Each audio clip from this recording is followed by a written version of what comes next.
Madrid, juin 2014. Autour du palais royal, plus de 10 000 Espagnols se sont rassemblés pour saluer leur nouveau roi, Felipe VI. Il vient tout juste de succéder à son père, Juan Carlos. Pour célébrer son couronnement, le nouveau monarque a fait organiser une grande réception. 2000 invités triés sur le volet. Des ambassadeurs, des ministres, des hommes d'église, des grands patrons. Et parmi eux, un intrus. Cet étudiant de 20 ans au sourire jubilatoire s'est incrusté à la soirée du roi. Pour entrer au palais, il a récupéré l'invitation et la carte d'identité d'un ami proche de la famille royale. On pourrait croire à une blague de potache. Mais quelques semaines plus tard, coup de tonnerre. Le jeune homme au visage d'ange est arrêté, soupçonné par la justice d'être au cœur du plus grand scandale d'État que l'Espagne ait jamais connu. Bonjour. Bonjour à tous. J'ai refusé de témoigner, comme le prévoit la loi, car tous les éléments du dossier n'ont pas encore été transmis à mes avocats. C'est mon droit le plus strict. Merci beaucoup. Ce jour-là, des millions d'Espagnols découvrent à la une des journaux Francisco Nicolás Gómez Iglesias, aussitôt surnommé par la presse le Petit Nicolas. Les juges l'accusent d'usurpation d'identité, d'escroquerie, de faux et usage de faux. Ce post-adolescent aurait réussi à infiltrer le plus grand parti politique et mis en place un réseau de trafic d'influence jusqu'au plus haut sommet de l'État. Un système qui lui aurait permis de soutirer des pots de vin au plus grand patron d'Espagne. Chantage, escroquerie et combine en tout genre, le Petit Nicolas serait même mêlé à un scandale sexuel impliquant un membre du gouvernement. C'est un opportuniste. Il voulait son moment de gloire. Pour moi, c'est un crack. Ce mec, ce qu'il a fait, c'est profiter de la manière dont fonctionne le système espagnol. Et en politique, tout est question d'influence et de copinage. Qui est ce jeune homme de 20 ans qui fait trembler les plus puissants d'Espagne? Comment a-t-il pu tromper l'ensemble des élites? Enquête sur un scandale d'État qui n'en finit pas de secouer la monarchie espagnole. L'histoire du Petit Nicolas commence dans ce quartier populaire du nord de Madrid. C'est ici, au 2e étage de cet immeuble, qu'il a grandi avec sa famille. L'appartement a été déserté. Depuis que l'affaire est sortie dans la presse, ils ont disparu. Ici, dans le quartier, on n'en parle pas. Fils unique d'un père coursier et d'une mère sans travail, renfermé, taciturne, le jeune garçon boude les parties de football entre gamins du quartier. Car lui s'imagine un autre destin, devenir célèbre. Un événement va lui permettre de concrétiser ses rêves. Il a 10 ans lors du décès du pape Jean-Paul II. Lors d'un rassemblement à Madrid, il se glisse habilement dans la foule pour faire sa première apparition devant les caméras de télévision. Qu'est-ce que représente pour toi le pape Jean-Paul II? Moi, il me paraissait une personne très sainte. Fasciné par la télévision, avide de reconnaissance, sa famille ne roule pas sur l'or. Alors il s'autorise quelques libertés avec la réalité. Rocio était en classe avec lui dans une école religieuse. Elle se souvient d'un camarade à l'imagination débordante, prêt à tout pour épater la galerie. Il n'avait pas beaucoup d'amis. Comme il était seul, il avait besoin de mentir pour se faire des amis. Il racontait que ses parents allaient lui acheter une voiture ou bien un portable. On ne savait pas quand ça allait se passer, ni combien ça allait coûter. Il disait aussi qu'il allait organiser des grandes fêtes chez lui. Enfin, que des trucs étranges. Un bagou à toute épreuve qui va lui ouvrir les portes de la plus haute institution du quartier, la mairie. Le Petit Nicolas demande à sa mère de l'emmener aux réunions publiques du conseil municipal. Il y fait la rencontre de cet homme, Miguel Boto, le maire conservateur de l'arrondissement. Un garçon de 10 ans qui s'intéresse à la politique, ce n'est pas fréquent. Intrigué par l'éloquence du jeune Nicolas, toujours tiré à 4 épingles, Miguel Boto se lie d'amitié et lui fait faire ses premiers pas en politique. Quelles étaient leurs relations? Pourquoi l'élu a-t-il pris le Petit Nicolas sous son aile? Aujourd'hui, Miguel Boto préfère éluder la question. Bonjour monsieur le maire, je peux vous interviewer? Non. Depuis quand connaissez-vous le petit Nicolas? Je n'ai rien à dire. Qu'est-ce que vous dites à ceux qui affirment que vous êtes son parrain en politique? Depuis que le scandale a éclaté, rares sont les hommes politiques qui osent avouer leur amitié avec le petit Nicolas. Joseph Carril, membre du Parti populaire, est l'un des seuls à avoir accepté de nous parler. Il avoue avoir été fasciné par la prestance du petit Nicolas, qui s'est imposé à seulement 15 ans comme président des jeunes du Parti populaire à Madrid. Quand je l'ai rencontré pour la première fois, j'ai eu l'impression d'être face à un jeune plein de qualités. C'était quelqu'un qui savait ce qu'il voulait faire de la politique, et ça m'a plu. Un jeune qui dit « je veux me consacrer à la politique », ça m'intéresse. J'ai tout de suite cru qu'il venait d'une grande famille espagnole, car il s'exprimait très bien. Il semblait vraiment bien éduqué.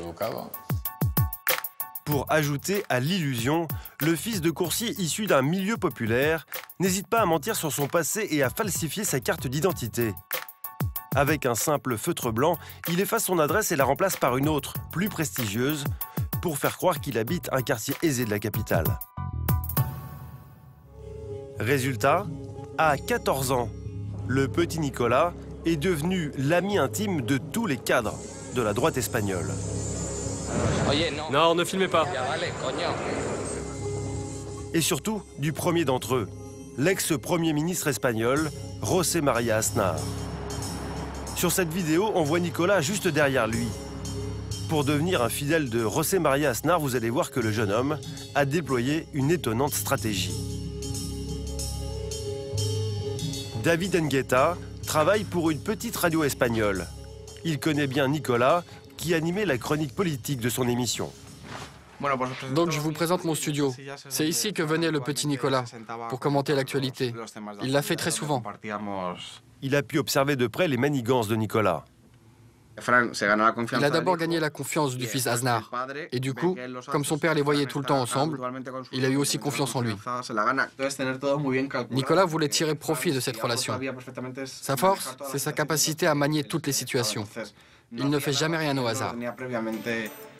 Nicolas profite en effet de sa proximité avec Aznar pour étoffer sa collection de photos. Une tactique appliquée méthodiquement lors de ses rencontres avec tous les hommes politiques de premier rang.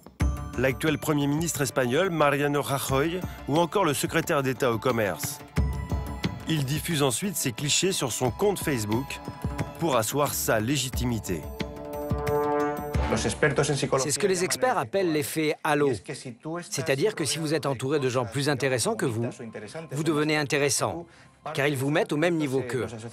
En clair, si vous êtes avec ces gens, c'est que vous êtes des leurs. À seulement 15 ans, Nicolas a réussi son premier pari, devenir incontournable dans le monde politique espagnol. Il gravite parmi les élites du pays. Pour en tirer profit, il va alors passer à la deuxième phase de son plan. Sa nouvelle cible, les grandes entreprises espagnoles et leurs dirigeants, auprès de qui il va monnayer ses services pour toutes sortes d'arrangements. Borro est journaliste d'investigation. Il a enquêté sur Nicolas et mis au jour ce qui ressemble à un vaste trafic d'influence. Nicolas utilise la politique pour devenir un puissant businessman. Ce qui l'intéresse, c'est l'argent. Par exemple, il vend aux entrepreneurs et aux patrons de boîtes de nuit ses relations avec la mairie de Madrid, pour leur éviter des amendes ou encore leur obtenir des permis de construire. Et lui, en échange, il touche des commissions. Un restaurateur de Madrid, joint par téléphone, a accepté de raconter la négociation qu'il a eue avec le petit Nicolas. L'entrepreneur voulait obtenir une autorisation pour exploiter la terrasse de son restaurant. Le jeune garçon lui donne alors rendez-vous au ministère du Commerce, en dehors des heures d'ouverture, pour lui proposer un deal. La licence contre 200 000 €. Il m'a dit qu'il pouvait avoir n'importe quelle licence, n'importe quelle autorisation. Il affirmait connaître le maire de Madrid et José María Aznar. Je suis allé au ministère alors qu'il était fermé. 2 secrétaires m'attendaient. Toute la négociation s'est faite avec le jeune. Cela me faisait halluciner, car je me disais, si un gamin de 18 ans est capable de monter tout cela, il doit avoir de sérieux contacts. Pour organiser ces rendez-vous secrets, Nicolas s'installe dans cette somptueuse villa située dans le quartier le plus huppé de Madrid. 700 mètres carrés sur 3 étages, prix du loyer 5 800 € par mois. Nicolas se la fait mettre à disposition gratuitement, grâce à une de ses nombreuses relations. Vous saviez qu'il vivait ici? Oui, tout le monde le sait. La maison appartient au prince Cyril de Bulgarie, mais il n'y habitait pas. Il la louait et la personne qui est son locataire, eh bien, justement, c'est le petit Nicolas. Grâce à son sens de l'esbrouffe et son culot sans limite, Nicolas devient en quelques mois un intermédiaire incontournable entre décideurs politiques et chefs d'entreprise, et il ne va pas s'arrêter là. Pour monter ses combines, il n'hésite pas à inventer des scénarios de plus en plus incroyables. Comme ce jour-là, où le jeune homme de 17 ans se fait passer pour un émissaire du roi afin d'impressionner le grand patron avec qui il a rendez-vous. Il monte de toutes pièces un cortège officiel, plus vrai que nature. Fier de son coup, il immortalise l'instant. Voiture avec chauffeur, gyrophare. Tout est faux. Nicolas a payé de sa poche pour que l'illusion soit parfaite. Miguel Bernard est président d'une association anticorruption. Il a pu se rendre compte des talents d'acteur de Nicolas et de son formidable aplomb en toutes circonstances. Il venait me récupérer là-bas, en bas, dans la rue, avec une voiture officielle, un chauffeur et une escorte. Et il m'emmenait ensuite sur les lieux de nos réunions. Des réunions qui se déroulaient souvent dans ce café. Lors de leur rencontre, Nicolas se faisait passer pour l'envoyé du roi. Le petit jeu de l'usurpateur était bien rodé. Son téléphone sonnait, il décrochait, se levait et revenait quelques instants plus tard. Il disait que c'était un appel du président ou du roi, Juan Carlos. Miguel Bernard a porté plainte contre le petit Nicolas pour usurpation d'identité. Mais en Espagne, rares sont ceux qui osent parler. Car le petit Nicolas posséderait des informations extrêmement compromettantes sur la plupart des gens puissants qu'il a manipulés. La justice s'intéresse notamment à un possible scandale sexuel qui impliquerait plusieurs très hauts dirigeants.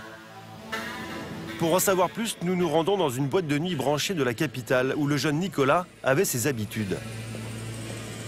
C'est dans cette discothèque qu'il s'est fait prendre en photo avec le secrétaire d'État au commerce, Jaime Legas.